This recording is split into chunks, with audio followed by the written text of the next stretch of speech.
우리가 어떤 수리적인 그런 금액으로 측정이 가능해요. 하나 더 말씀을 드릴 테고, 그럼 목표 달성 방법 기억.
방금 하신 말씀을 저희가 못 들었거든요. 네. 못 들어가지고 그래서 죄송하지만 어떤 말씀하시는지 또 같은 얘기 또 나중에 설명드리겠습니다. 저희가 미리 알아야지 또 행사에 아니요, 뭐 우리 자기네와 영화에 대해서 소개를 했고요. 두 분이 이야기를 이끌어 주실 거라고 설명드렸습니다. 이상한 얘기 나갔죠. 감독님에 대해서 유사한 것은 몰라요. 네. 그리고 딱 정가운데가 아닌데 일부러 이렇게 대처한 건가요? 무슨 레터 하나요? 네, 시작하겠습니다. 마스크를 벗어도 된다고 해서 혹시 걱정되시는 말씀 안 벗어도 괜찮으신가요?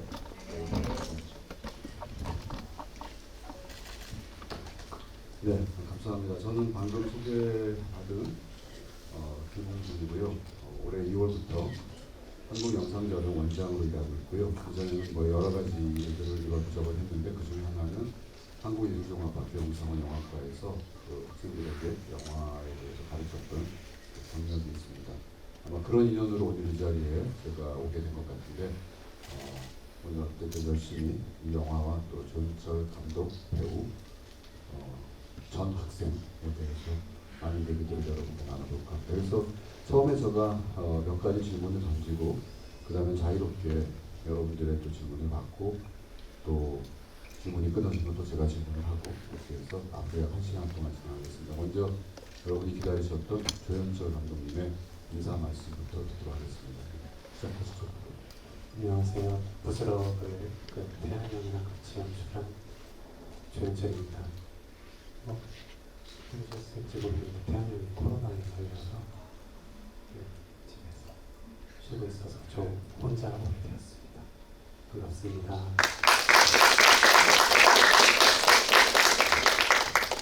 네, 지금 말씀하신 대로 원래 두 분의 감독님을 다 모시고 진행할 예정이었는데 우리가 지금 거의 좀 잊어버린다기보다 덜 무섭게 생각하지만 그래도 여전히 코로나에 걸리면은 집에서 격리를 하셔야 되기 때문에 오늘 모셨습니다.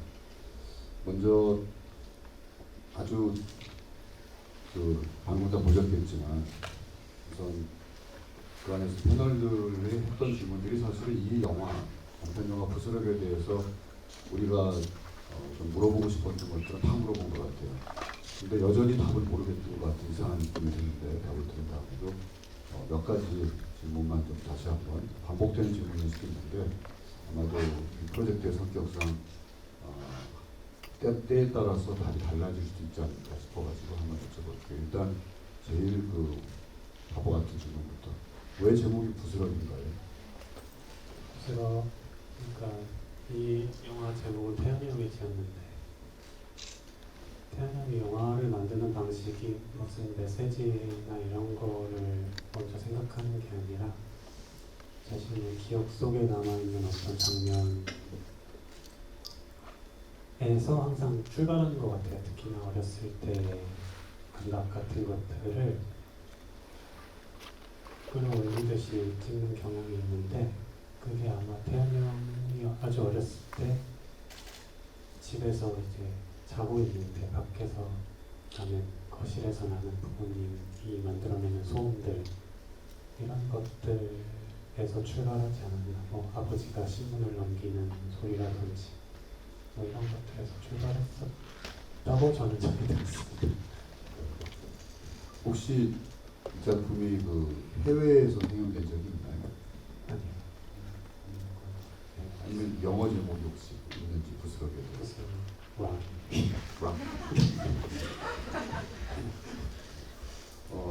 다음에 또 다른 질문을 드리자면은 지금 보신 이 형식, 이걸 뭐라고 불러야 될지 잘 모르겠는데, 이게 원래 출발점이 그 전체 관람가 거기에서 이제 섭외를 받으셔가지고 하나를 만들어 봐라. 그래서 이제 예산과 일정을 전달받은 다음에 만드신 거잖아요. 지금 같은 이런 포맷으로 2시간짜리 스럽 플러스 토크로 리얼리티 네, 토크 리얼. 영화제에서 지어주신 거죠. 토크 리얼리티. 네, 토크 리얼리티 형식을 하게 된 거는 어느 시점에서 생각을 하신 건지, 이 프로젝트 처음부터 이 결말까지 한번 간략하게 요약해서 과정을 한번 말씀해 주시죠. 이거를 시작했을 때는 사실 25분짜리 단편을 만드는 게 목표였고, 태연 형이 써온 시나리오도 15분짜리였는데, 이거를 진행하는 과정에서 저희가 겪는 어떤 리얼리티 쇼의 어떤 제작 환경이나 그런 모습들에서, 사실 저는 연출자로 이름을 올리기는 했지만 어느 정도 뭐 회의를 같이 한 건 맞는데, 저는 제가 생각하기에는 사실 기획 쪽에 더 가깝다는 생각이 들었거든요. 왜냐면 이거를 진행하는 과정에서 리얼리티 쇼 전체를 안팎으로 이제 영화처럼 만들어 보자라는 아이디어가 떠올라서, 저한테는 그거가 흥미를 느낄 수 있는 지점이었던 것 같아서 그렇게 밀어붙였고, 방송사와 이렇게 소통하는 과정에서 어쨌든 여러 가지 장애 같은 것들이 생겼고, 거기에 또 이제 맞춰가면서 좀 긴박하게 작업을 하는 과정이었던 것 같아요. 그 결과 이렇게 좀 사실 그 다른 인터뷰에 보니까 원래는 우리가 지금 보는 이 형식 말고 조금 더 다른 시도를 생각했다가 이제 방송사와의 협조가 잘 안 돼서 이렇게 바꿨다고 인터뷰에서 말씀하셨는데, 처음에는 어떤 구상을 하셨었나요? 사실은 처음에는 저희가 생각했던 거는 그 방송사 메이킹 중에 한 꼭지 한 5분 정도를 저희가 아예 페이크로 짜서 이거를 MC분들도 속이고 뭐 이렇게 보시는 관객분들도 속이려고 했었죠. 근데 이제 이게 그 여기서 협찬으로 나온 카스였나요? 카스 맞죠? 카스의 이 프로그램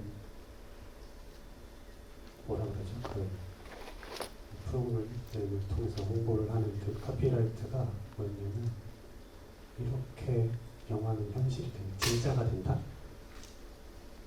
였는데, 그게 이제 처음에 이게 이 가스가 붙기 전에, 카피라이트가 나오기 전에는 방송사와 이야기가 잘 됐었는데, 이건 뭐 저의 추측이긴 하지만 이게 붙으면서 뭔가 좀 PD님이 갑자기 말을 달리 하시더라고요. 논리가 없는 말들을 하셔서, 일단 제가 성격도 이거는 뭐 했으면 좋겠는데 화가 났었던 것 같아요. 좀 완곡하게 말씀하셨지만 사실은 이런 크게 보면은 이제 창작과 자본의 문제일 수도 있고, 작게 보면은 방송 쪽의 문화와 영화 쪽의 문화일 수도의 차이가 있는데, 영화하는 사람들은 일반적으로 굉장히 열려 있어요. 열려 있다는 게 뭐 성격이 좋다는 게 아니라 그 많은 가능성을 일단 열어놓고 그 안에서 그때그때 뭔가를 찾아가는, 그리고 이 작품이 어쩌면 그런 것에 굉장히 충실한 태도를 가진 작품인데, 우리나라의 일인지 몰라도 방송하는 분들은 항상 좀 정답을 추구하는 약간 모범생스러운 게 있거든요. 예를 들어 지금 말씀하신 것처럼 만약에 이 작품에 그런 그 홍보 지원을 하신 쪽에서 카피가 현실 이렇게 영화는 진짜가 돼. 이렇게 영화는 진짜가 된다. 그러면 정말 진짜가 돼야 되는 거예요. 우리 생각은 진짜가 된다 그러고 진짜가 아닌 게 더 재밌는데, 네. 뭐 코엔 형제 파고처럼 처음부터 이 영화는 실화에 기반했습니다. 뭐 알고 보니 실화가 아니라서 분노한 관객들에게 그것도 영화 일부 아니냐라고 말하는 이런 좀 뻔뻔스러움이 있어야 되는데, 그런 게 있어서 아마 근데 오히려 결과적으로 더 흥미로운 작품이 나오지도 않았는 생각이 드는데, 한 가지 궁금한 거는 이 패널 분들은 이게 이런 식으로 될 거라는 걸 미리 다 알고 계시고 연기를 하신 건가요? 아니면 정말 전혀 모르는 상태에서 저렇게 된 건가요? 왜냐하면 너무 편집점들이 분명해가지고 그것도 조금 궁금하더라고요. 그 리액션이 나오고 할 때. 이게 아마 MC 세븐 김도훈 기자님 빼고는 다 모르고 계셨던 것 같고, 김도훈 기자님만 아마 알고 계시지 않았을까. 왜냐면 약간 유도하고 계시는 게 있거든요. 그 장면 자세히 보면 이거 뭐 실시간이야? 이런 말들을 좀 유도를 하세요, MC분들한테. 그래서 뭐 리액션이 이렇게 좀 기깎기가 맞는 건 아마 이게 멀티캠 방식으로 촬영이 돼서 그냥 멀티캠 방식으로 그 카메라 소스다 해놓고 나중에 편집점을 찾아가지고 했으니까 가령 마치 카메라가 미리 그 기다리기라도 한 것처럼 반응을 잡아내는 것들은 그건 처음부터 짜고 한 건 아니고 편집해서 만들어진 것이다. 이렇게 해석하면 되겠네요. 그것도 굉장히 재미있는 부분이라는 생각이 들어요. 그렇죠. 사실은 이거를 이 2시간짜리 편집본을 기획했을 때 저의 요점은 어쨌든 저희 아버지가 돌아가시기 전에 저는 이걸 보여드려야 했었거든요. 그래서 아버지한테 그냥 그 멀티캡으로 편집할 수 있는 프리미어 편집 프로그램을 줬죠. 줘가지고 그냥 아버지가 본대로 번호를 누르면 이게 앵글이 샷이 바뀌는 방식이거든요. 그거를 애초에 그냥 하자라고 했었는데 태환 형이 그거를 그냥 다시 편집을 해서 멀티캠은 정비 몇 대의 카메라였죠? 제가 그림으로 설명을 12대 12대. 그러니까 화면에 12개가 창이 떠 있고 네. 그 중에 크게 보고 싶으신 걸 아버님이 그때 네. 번호를 누르시면은 그게 뜨는. 네. 그거는 기록은 돼 있나요? 그때 아버님이 보셨던 그대로. 아마 돼 있을 거예요. 그것 자체도 굉장히 소중한 기록이라는 생각이 듭니다. 이건 이제 이 프로그램을 관객들을 위해서 편집한 버전이고, 아버님이 보시면서 실시간 편집하신 버전은 또 아버님의 하나의 기록으로서 남아있는, 이것도 아카이브를 해야 될 것 같은 생각이. 직업병이. 네. 한 가지만 더 여쭤보고 그리고 여러분께 또 질문을 드리겠습니다. 오늘은 직접 여러분들이 손들고 질문하시는 옛날 아날로그 방식으로 되돌아갔습니다. QR코드가 없어서 막 당황하셨을 것 같은데 영화를 이거는 제가 영상자료원에서 한국 고전 영화를 다루는 사람이다 보니까 드는 좀 약간 잘난 척하는 질문이라고 생각해도 할 수 없는데, 처음에 크레딧에서 처음 시작할 때 마지막도 마찬가지고 등장인물의 이름들이 세로 자막으로 나오잖아요. 그리고 역이라는 누구 했는데 거기에 역을 한자로 썼고, 이게 1950년대 한국 고전 영화들이 쓰는 방법이거든요. 혹시 거기에 대한 오마주인지 아니면은 그렇게 쓰면 뭔가 좀 있어 보일 것 같아가지고 쓰신 건지. 그리고 무반 작업에 있어서는 태환 형이 그냥 도맡아서 했는데 그냥 그게 뭐라 그래야 되지? 영화 같아서 그렇게 한 것 같아요. 혹시 이태한 감독이나 조현철 감독님은 한국 고전 영화를 많이 보셨나요? 그래서 고전이라 하면은 올드보이 이전의 영화를 통칭합니다. 저는 되게 띄엄띄엄 본 것 같아요. 살인나비를 쫓는 사회담을 좀 했죠. 그 사이트가 있잖아요. 네. 유튜브에. 저희가 운영하고 있습니다. 그렇죠. 그런 걸 보고 있으면 좀 영화를 찍고 싶어지는 그런 게 있긴 있더라고요. 뭐라 그러지? 요새 나오는 막 영화들 최신작들을 보면 그냥 좀 지루하고 재미없고 뭔가 새로운 게 없는데 오히려 옛날 영화들을 보고 있으면 되게 뭔가 영화를 찍고 싶어지는 욕구가 드는 것 같아요. 굉장히 의미심장한 발언을 주셨는데 옛날 영화를 보면 영화를 찍고 싶다 만들고 싶다는 건 저도 그게 어떤 느낌인지 좀 알 것 같은데 그 얘기는 좀 일단 미뤄두기로 하고 여러분들의 질문을 받겠습니다. 이 작품에 대한 궁금증도 좋고요, 코멘트도 좋고 평소에 조윤철 감독께 여쭤보고 싶었던 질문도 좋고 자유롭게 커뮤니티 뷰는 어떤 그 정해진 형식이나 규범을 지향하는 것은 아니라고 생각하기 때문에 자유롭게 말씀하시면 좋을 것 같습니다. 아까 소개하셨던 저는 저희가 질문하시는 게 5분 해가지고 준비한 게 있는데 선물이 있나 보네. 한국인의 경품에 대한 소개 좀 해주시죠. 저희 곧 상영하게 될 너와 나 관련 엽서입니다. 제가 조금밖에 사인을 했고요. 배급사의 압박에 못 잊어 묻지 이런 건 아니죠. 저희가 자발적으로 알겠습니다. 그럼 직접 지명을 하시죠. 예. 저희 체크하는 그 뒤에 제일 먼저 손 드신 남자분은 그 두 번째부터 주도록 하고요. 먼저 앞에 분부터. 마이크 주시는 분한테 드리면 될 것 같은데. 앉아서 네 말씀드릴 것 같아요. 영화를 기획하시는 데 있어서 그 현실과 허구의 약간 경계를 허물고 이게 진짜인지 가짜인지 존재에 대한 고민에서 영화를 출발하셨다고 들었는데 그런 이야기를 풀어내는 데 있어서 스토리라는 또 약간의 로맨스 장르를 사용하셨잖아요. 그래서 내가 나의 친구의 부 남친이 나에게 고백을 하는 그런 상황을 어떻게 떠올리게 되신 건지 이런 소재를 가지고 이야기를 풀어내겠다고 생각하셨을 때 이런 상황을 떠올리게 된 그런 배경이 있었는지 궁금하고요. 그리고 그 연기하실 때 다른 인물이 되는 것 같다고 하셨는데 이번 연기를 하시면서는 또 어떤 생각들을 하시면서 어떤 캐릭터로 내가 되어야겠다 이렇게 생각하신 게 있었는지 궁금해요.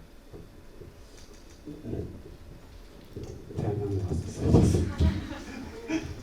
제가 이야기를 짠 게 아니라 제 입장에서 말씀드리자면 어쨌든 저희한테 중요했던 거는 메시지에 어쨌든 서스펜스였거든요. 서스펜스를 어떻게 구성해서 관객들을 마지막까지 끌고 나갈지가 제일 중요했고 어쨌든 거기 그 서스펜스를 조성하는 데 있어서 중요했던 건 장르적 접근이든 어쨌든 통속적인 무엇을 사용해야겠다. 그러니까 딱 봤을 때 이해하기 쉬운 어떤 감정들을 이용하는 것이 좋은 것 같아서 이건 제 얘기라서 태양양 입장도 다를 수도 있어서 아무튼 그렇게 했고 두 번째 질문이 뭐였죠? 캐릭터에 캐릭터. 본인이 연기한. 네, 보통은 그렇죠. 캐릭터를 연기할 때 뭐라 그래야 되죠? 어쨌든 객관적인 대상이잖아요. 어쨌든 그 캐릭터라는 것이 보통은 연기할 때. 근데 저는 어쨌든 그 좀 방법을 달리 했던 게 세영이의 입장에서 바라보는 세계. 세영의 입장에서 바라보는 대상을 생각했던 거죠. 그러니까 뭐라 그래야 되죠? 어떤 독립적인 개체가 아니라 세영이의 머릿속에서 재구성된 캐릭터인 거예요. 그래서 어떤 논리나 맥락을 뛰어넘을 수도 있겠다 싶었고 그래서 계속해서 웃거나 이유 없이 웃거나 아니면 이유 없이 선택해지거나 이런 것들을 하려고 했었던 것 같고 어떻게 보면 모든 것을 다 알고 있는 신 같은 존재처럼 보였으면 좋겠다라고도 생각했던 것 같아요. 신 같은 존재라는 표현이 나오니까 갑자기 드는 생각인데 이 영화의 그 등장인물이 전부 이름이 있는데 다른 인물들은 다 극중 이름인데 본인은 현철이라는 본명을 쓰고 있잖아요. 이유가 뭡니까? 그거는 대한이 형이 그냥 친해졌을 때 제 이름을 넣고 써요. 그림을 그려져서 그렇게 된 건데 어쨌든 나중에 이게 영화가 진행이 되면서 그렇게 했던 방식이 의외로 잘 맞아떨어졌던 것 같아요. 별다른 의미는 없었습니다. 처음. 좋습니다. 네. 지금 두 번째 분들 또 뒤에 분들. 제일 먼저 손을 드셔가지고 네, 잘 봤습니다. 지금 보면서 생각이 들었던 건, 평행세계, 또 화산이냐 아니냐 했을 때, 예전에 임정환 감독이 말했던 그런 작품들이 생각이 나더라고요. 임정환 그런 영화 만들기에 대한 고민이나, 이게 어떤 세계가 계속 달라지는 그런 작품들로 국경의 왕이나 라오스나 그렇게 기억이 들고, 라오스에서 또 배우님께서 이제 극중 현철이 혁이한테 너 매드 클라우리라는 가수 알아? 이렇게 돼서도 막 떠오르더라고요. 그래서 감독님께서 그런 허상 이런 세계에 대한 고민을 하셨다면 좀 언제쯤부터 하셨는지도 좀 궁금하기도 했고, 그 다음에 인디스페이스 직위 기록이 좀 남아 있더라고요. 그래서 세영처럼 무서웠던 적이 또 있다고 하셨는데 지금 감독님의 좀 마음은 어떠신지, 좀 삶에서 사랑이라는 게 좀 많이 있으신 상태인지 그런 게 좀 궁금해서 좋습니다. 네. 네.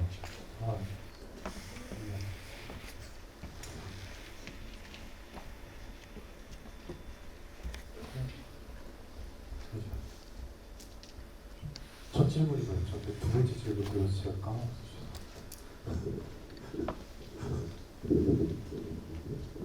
허상 이런 평생 이런 것에 대한 좀 생각을 하셨던 좀 언제부터 좀 오랫동안 생각을 하셨는지. 네, 사실 이게 언제부터인지 모르겠는데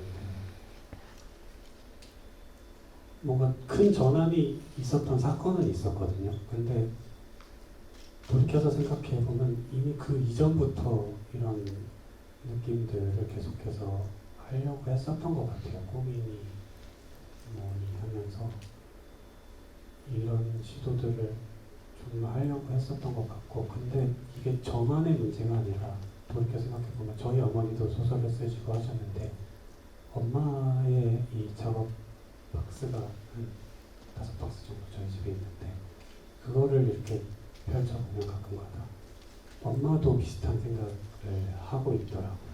어쨌든 제가 엄마와 이모의 영향 아래서 컸는데 알게 모르게 그런 것들이 저한테 되게 영향을 끼치지 않았나. 그러니까 뭐 엄마의 표현에 의하면 엄마의 미완성 소설의 내용인데 뭐 외할아버지, 저희 외할아버지 미군 부대에서 산부인과 의사 일을 했었던 그 외할아버지의 얘기를 뭐 엄마의 표현으로 하자면 환적 리얼, 뭐 마술적 리얼즘과 비슷한 말인 것 같은데 그런 거를 계속 하려고 하셨더라고요.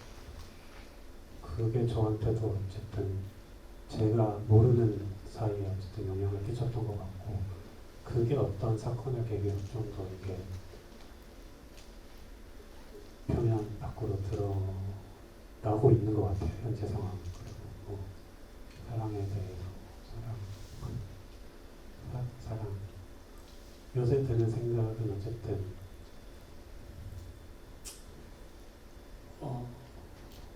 이 어쨌든 존재에 대해서 많이 생각을 하는데 이런 얘기를 너무 많이 해서 제가 좀 지치는 면이 있어가지고, 어쨌든 간단하게 얘기하면 사랑과 고통은 저한테 사랑이 있다라고 말하는 것은 고통이 있다라고 말하는 것이랑 똑같은 것 같다는 생각을 하고 있거든요, 요새. 어쨌든 네, 그렇습니다. 네. 뭐 한번 제가 지명을 할까요? 예. 부담스러워하시는 것 같아요. 예, 제일 앞에.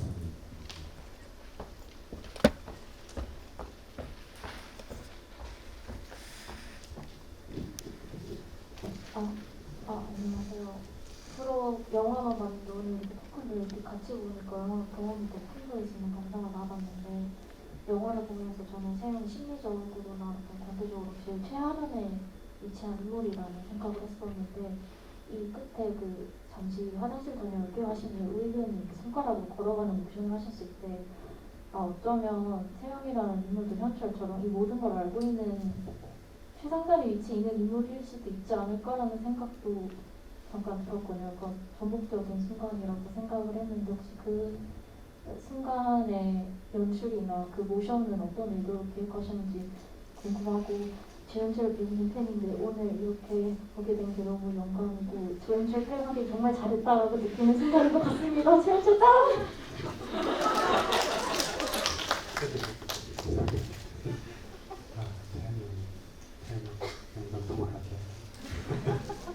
이 모션에 대해서 제가 죄송한데 생각이 잘 안 나. 모션이 어디서 연기했는지 스크립트를 혹시 기억나시나요? 근데 뭐 우이씨 얘기가 나와서 그러는데 저한테 저 녹화 날 하면서 재미있었던 게 우이씨가 그 세영 이 토크를 진행하면서 세영이가 뭐 어쨌어요 라고 말해야 되는 순간에 우이가 어쨌어요 라고 말하는 순간이 저한테 되게 재미있었던 것 같아요. 그게 실수였겠죠? 우이씨가 그거를 계산해서 하진 않았겠죠? 아무튼 되게 그 실수인데도 저한테 되게 재밌더라고요. 이게 나중에 좀 사람들이 좀 작은 부분이지만 눈치챘으면 좋겠다 라는 생각도 들었고요. 저쪽에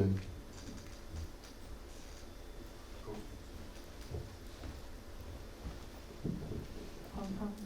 일단 영상 다룬 것도 너무 재밌는 거 잘 보고 감사드리고요.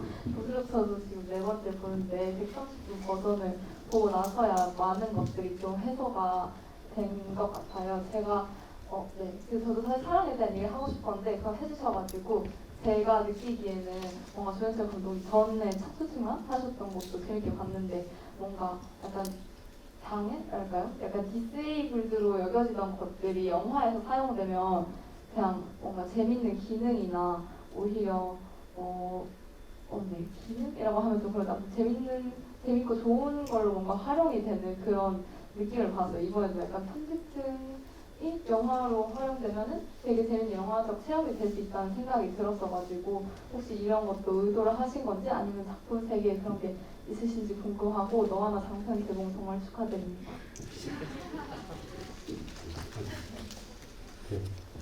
네.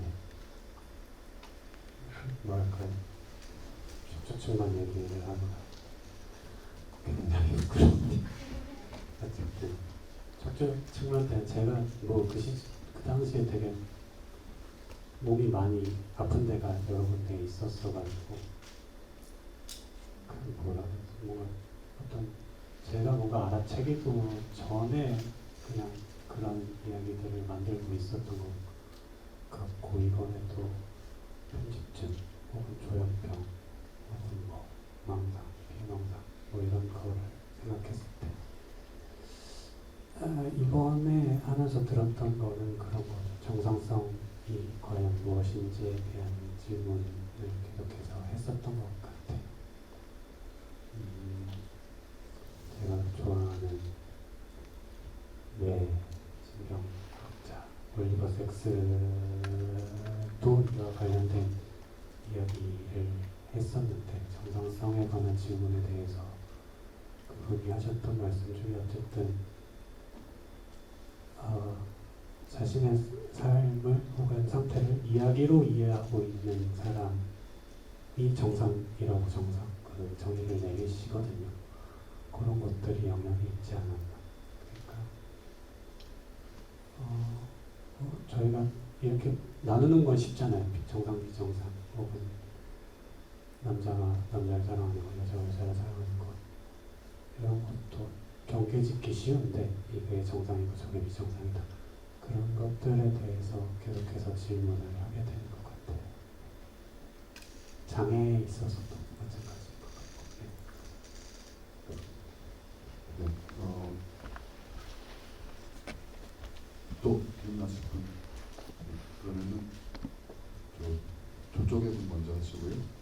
조금 멀긴 한데 이렇게 중간에 갔다가 이렇게 돌아오셔야 되겠습니다.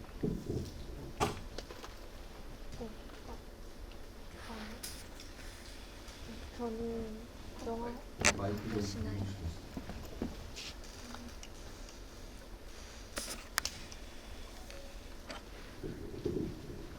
영화를 보면서 두 감독님의 시너지가 정말 잘 이루어졌던 영화라고 생각했는데 혹시 영화를 만드시는 과정에서 두 분의 의견 조율 과정이 어떻게 이루어졌는지도 궁금하고 또 아까 이 토크 리얼리티의 편집 부분이 조영철 감독님의 의도대로 하신 방향성이 있는 영상도 있다고 하셨잖아요.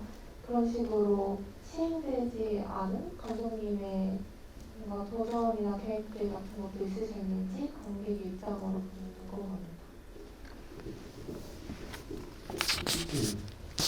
그러니까 태양이랑 작업은 오랫동안 작업을 해왔으니까 그렇게 많은 얘기가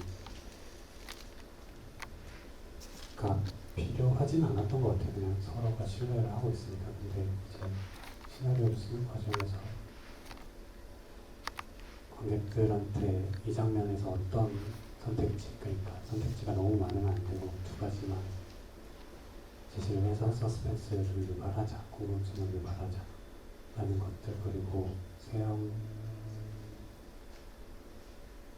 샷이 진행되면서 이게 샷들이 서로 상호작용을 하면서 어떤 논리가 생기는지에 대해서, 그리고 그 수위 같은 것들 있잖아요. 저는 제 입장은 좀 맥락이 좀 많이 건너뛰어도 된다는 입장이었는데 태환이 형은 그래도 뭔가 좀 현실에 발붙인 좀 더 장르적인 쪽으로 조율을 하려고 했었던 것 같고, 뭐 그런 얘기들을 주로 했었던 것 같고,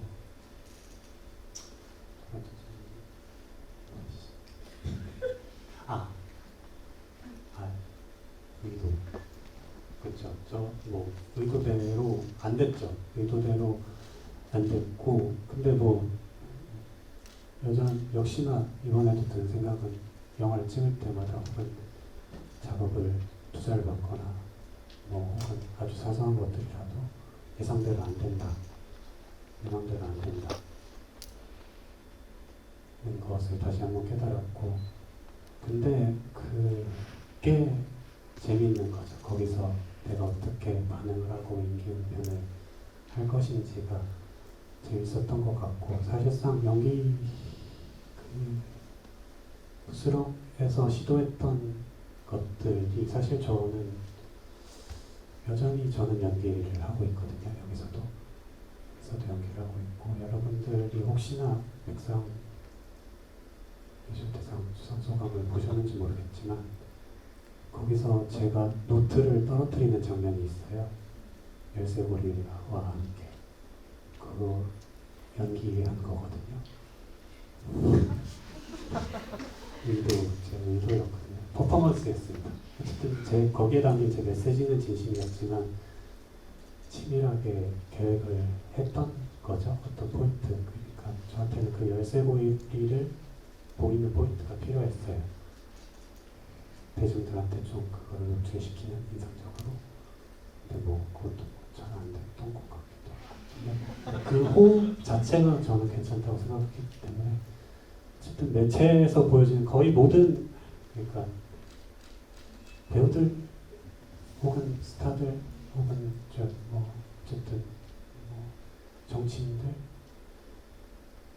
모습이 다 퍼포먼스라고 생각하시면 될 것 같아요. 사실 근데 이게 비단 매체만의 문제가 아니라 사실상 우리가 살아가는 데 있어서도 항상 퍼포먼스를 하고 있지 않나 저는 생각이 듭니다. 네, 지금 굉장히 중요한 또 말씀하셨는데 사실은 요즘에 유튜브나 또 여러분처럼 젊은 세대들이 처음부터 그 매체 환경은 예전처럼 창작자와 수용자가 구분되기보다는 때로 맥락에 따라서 창작자가 되었다가 수용자가 되고 왔다 갔다 하기 때문에 어떤 면에서 본다면 지금 말씀하신 퍼포먼스라는 것이 그냥 삶의 방식이 돼버리는 이런 시대로 들어간 것 같아요. 어쨌든 그것도 석사 논문의 주제가 되기 때문에 그래서 결국 아까 여기 중간에 손 드셨던 분이 이쪽에 두 번째 줄에 앉으신 분.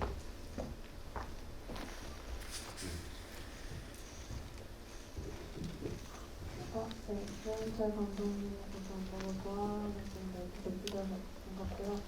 또 제가 재밌게 봤습니다. 백과부 국가지만고 원래 되게 많은데 분들도 많이 질문해 주시고 또 리얼리티 보면서 많은 분들이 해주셔서 그다음에 첫 번째는 이제 아까 실제 부분과 다르다, 연기를 할 때 이제 다르다, 이질감을 느끼셨다라고 하셨던 것 같은데, 뭔가 그것 외에도 알게 모르게 감독님의 그런 외의 자아가 투영되었다거나 욕망이 반영되었다거나 그런 비슷한 부분이 있었는지가 궁금하고요. 일단 거기까지 대답하고 도대체 여기 메모리 용량이 차가지고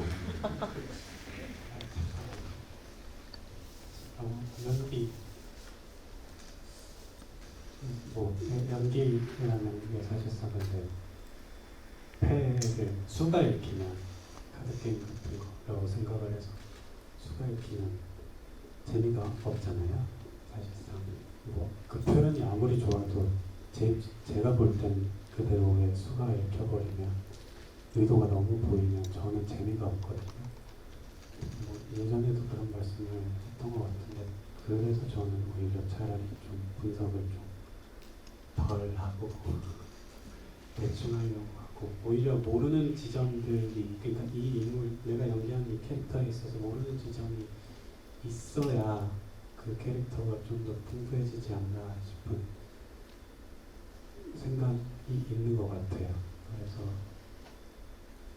그러니까 너무 열심히 하는 연기는 재미가 없는 것 같고 저도 모르겠어요. 제가 연기한 캐릭터들이 어디까지 내가 연기를 하고 있고 어디 어떤 자의식이 투영이 되고 있는 건지 알려드리기가 좀 그렇네요. 저도 잘 모르겠습니다. 두 번째 질문. 감사합니다. 두 번째는 이제 음악에 관해서 질문을 드리고 싶은데 이 영화 전체적으로 음악이 굉장히 중요한 분위기를 형성하는 요소가 되었다고 생각을 하거든요.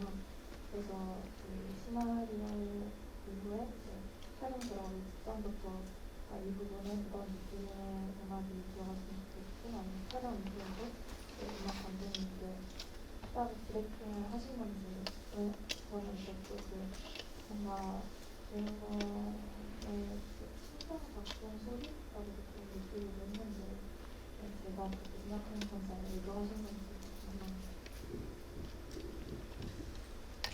거의 처음부터까지 음악이 깔려 있지 않나요? 때로는 음악인지 음향인지 구분이 안 되는 그런 얘기. 네. 음악 감독님한테 처음부터 끝까지 음악이 나왔으면 좋겠다고 했고 사실상 저희가 스튜디오가 있었다면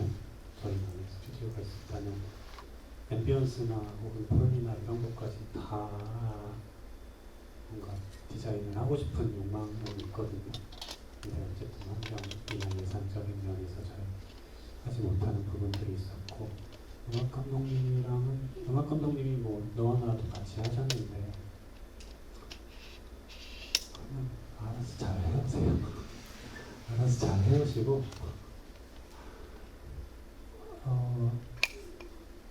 보통은 수익 그러니까 볼륨 조절이죠.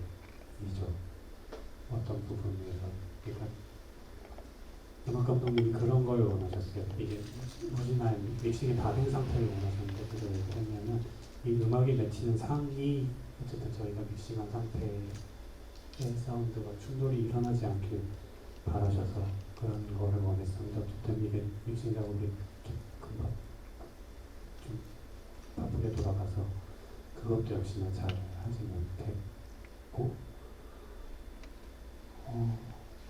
근데 뭐 좀 보통 음악 작업들보다는 좀 더 세심하게 장면 저희가 보면서 이게 좀 밸런스를 조절했던 것 같아요.